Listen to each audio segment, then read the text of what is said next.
Halo teman-teman semua, kita sebagai anak muda pasti memiliki yang namanya sebuah impian.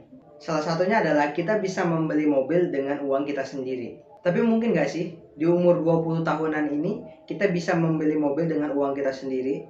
Dan kalau bisa, bagaimana caranya? Di video kali ini, saya akan menjelaskan bagaimana cara saya membeli mobil pertama di umur 20 tahunan dengan estimasi pendapatan sekitar 3 juta rupiah. Sebelum kita lebih jauh lagi menonton video ini, alangkah baiknya buat kalian yang baru gabung dan yang sudah gabung, jangan lupa kalian like, comment, and subscribe channel ini. Dan jika video ini bermanfaat untuk kalian, kalian jangan lupa share ke teman-teman kalian. Baik, kita intro dulu.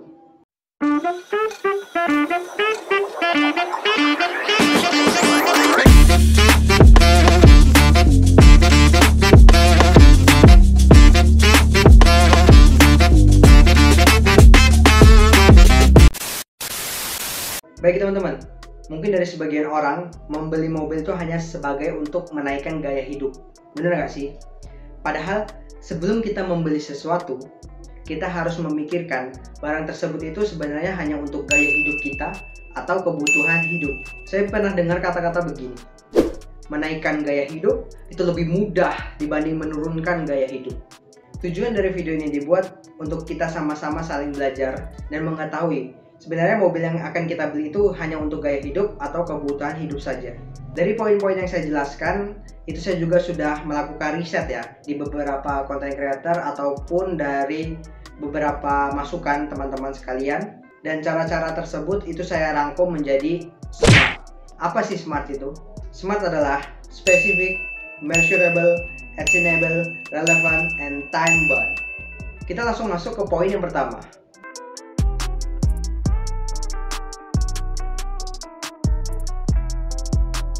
Poin yang pertama adalah spesifik. Spesifik ini mempelajari tentang mengapa kita membeli mobil ini.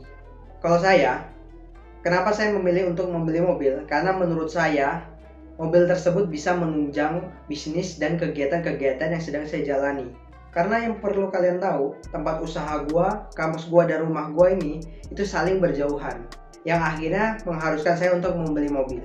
Sebenarnya nggak harus banget sih membeli mobil. Karena di rumah orang tua juga ada mobil orang tua ya. Tapi mobil yang di rumah itu kurs pengeluarannya sangat lumayan sekali, atau yang kita kenal sebagai boros. Iya, boros banget mobil tersebut. Maka dari itu, akhirnya saya memutuskan untuk membeli mobil yang jauh lebih worth it dan irit untuk saya sebagai seorang mahasiswa dan pembisnis pemula. Selain untuk menunjang bisnis saya membeli mobil juga untuk memperlancar mobilitas saya dalam berkegiatan.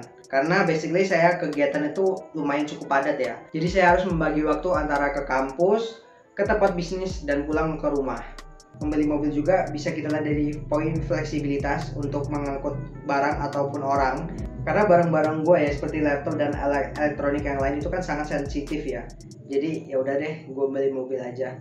Sebenarnya sebelum memutuskan untuk membeli mobil ini, saya lebih tertarik untuk berinvestasi dalam bentuk properti ataupun jual beli tanah. Tapi karena ada satu dan lain hal yang akhirnya saya berpikir untuk kayaknya saya beli mobil dulu.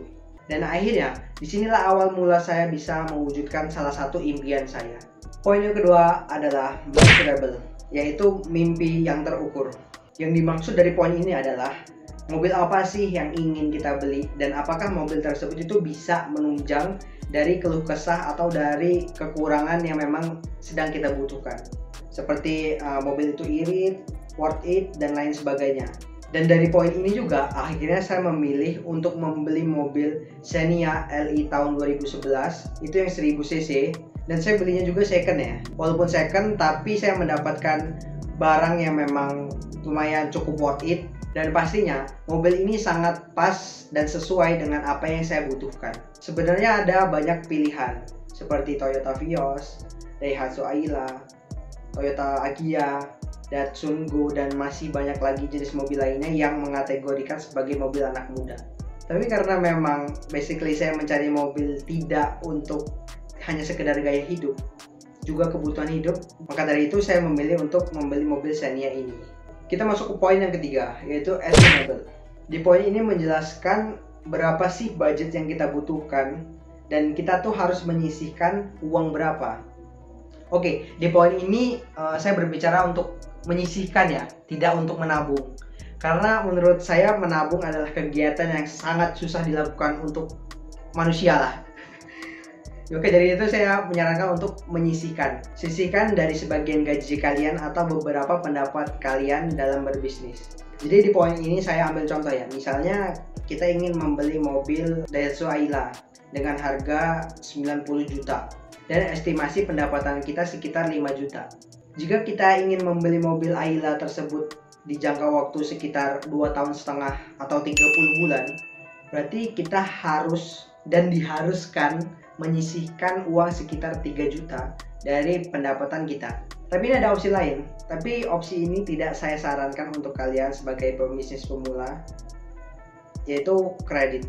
Kita masuk ke poin yang keempat, yaitu relevan. Membeli mobil bukanlah suatu kegiatan yang mudah. Basically karena kita memang bukan orang kaya, jadi kita setiap membeli sesuatu juga harus melakukan riset ya. Riset itu kalian bisa di mana aja lah. Bisa dari Google, dari YouTube, dari platform lainnya. Itu banyak banget kok yang sudah ngasih riset mobil-mobil sesuai dengan kebutuhan kita.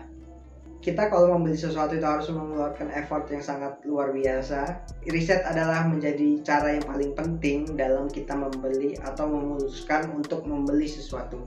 Poin yang kelima adalah time bound. Yang dimaksud time bound adalah kita melihat jangka panjang dari barang tersebut. Kenapa sih saya akhirnya memilih mobil Xenia ini? Karena menurut saya Xenia ini sudah memenuhi kriteria hal-hal yang sangat saya butuhkan. Dengan pasaran 80 juta, saya sudah bisa mendapatkan mobil yang bagasi yang luas. Selain dari bagasi yang luas, penampilan juga modis dan yang pastinya irit. Yang pastinya cocok untuk anak muda, seorang mahasiswa seperti saya, dan juga pembisnis yang sering bolak-balik bawa barang. Serta yang paling penting yang kita harus lihat dari poin ini adalah harga jual mobil ini di waktu yang mendatang itu semakin menaik atau semakin menurun. Nah itu tadi, akhirnya kenapa saya memilih mobil Xenia ini? Karena menurut saya, mobil Xenia ini adalah mobil 1000 umat. Harganya itu dari setiap tahun ke tahun itu bisa bertambah tinggi ataupun minimal tetap harganya dengan yang saya beli sekarang gitu. Jadi misalnya 3 tahun lagi nih mobil ini pengen saya jual, saya bisa menjual dengan harga yang sama, ataupun jika momen-momen tertentu saya bisa mendapatkan keuntungan dari modal yang pernah saya beli gitu, walaupun sudah 3 tahun ke depan. Jadi kita bisa kategorikan sebagai mobil ini adalah mobil investasi gitu. Baik, itulah beberapa cara yang bisa saya sampaikan, dan cara-cara tersebut itu terbukti ampuh karena bukan saya sendiri, tapi untuk teman-teman yang lain yang sudah pernah mengalami juga itu sudah pernah menggunakan cara tersebut. Dan saya doakan untuk teman-teman sekalian yang memiliki mimpi untuk membeli mobil ataupun motor ataupun yang lainnya dengan uang sendiri, itu semoga cepat tercapai, cepat terkabul, amin, karena ini memang bulan Ramadan juga Mas ya. Pada intinya terima kasih untuk teman-teman sekalian yang sudah nonton video ini sampai habis. Jangan lupa like, comment, dan subscribe channel ini. Juga share jika info ini bermanfaat untuk teman-teman sekalian. See you next time. Salam brother santuy. School.